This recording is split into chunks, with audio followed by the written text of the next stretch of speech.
मैं अक्सर महान रचनाकार विभूतियों के थॉट संग अपनी अभिव्यक्ति जोड़कर अपने स्वयं की रचनात्मक क्षमताओं को कसौटियों पर तोलने की कोशिश करती हूँ। मेरी भावनाएं सदैव उनके लिए सम्मानित रहती है। मेरे जुगलबंदी का उद्देश्य एकलव्य की भांति उनसे कुछ सीखना होता है। आज मैं प्रसिद्ध भारतीय कवि, गीतकार और फिल्म निर्देशक गुलजार जी के साथ अपनी जुगलबंदी पेश करने वाली हूँ। उनका एक कोट्स है, मैं दिया हूँ, मेरी दुश्मनी तो अंधेरे से है, हवा तो बेवजह ही मेरे खिलाफ है। इस कोट्स में गुलजार जी ने दीपक की प्रतीकात्मकता का उपयोग करके अपने संघर्ष और चुनौतियों को व्यक्त किया है। दिया प्रकाश का प्रतीक है और अंधकार के खिलाफ उसकी लड़ाई एक आम विषय है।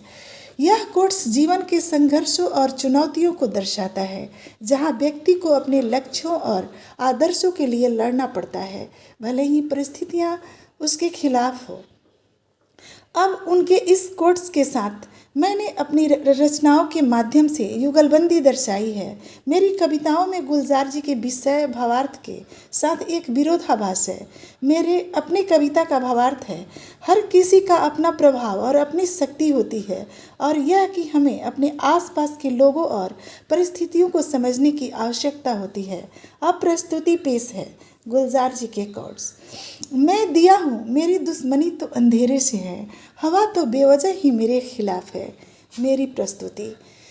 तुम भी तो खुदगर्ज हो, अंधेरे की आबरू पर लहराते शाख परचम हो, ढोते हो दायरे को हक देकर एक निशानी, रात का अंश खिसकाते हुए बुनते हुए कोई कहानी। हाँ, ढोते हो दायरे को हक देकर एक निशान, उजाले की चाबी देकर ठहरे हुए बिहान। यूँ तो कहते हो तुम दिया हो, तुम्हारी दुश्मनी सिर्फ अंधेरे से है, हवा तो बेवजह तेरे खिलाफ है। तो नज़रिए के प्राक्रांत में अपना आप देखो, ग्राहक यहाँ सभी हैं, अपना भाव तो देखो।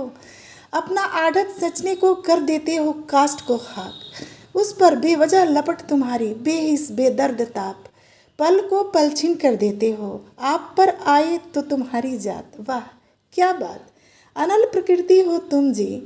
तो यहाँ अन्य भी तो है ताप प्रभार, प्रभाव सबकी अपनी अपनी है, किसी पर भाव किसी पर प्रभाव। फिलहाल दायरे दायरे की बात है जी, हवा कहाँ खिलाफ है, आया है बाजू ओढ़ने, अग्नि ने किया इस्तकबाल है।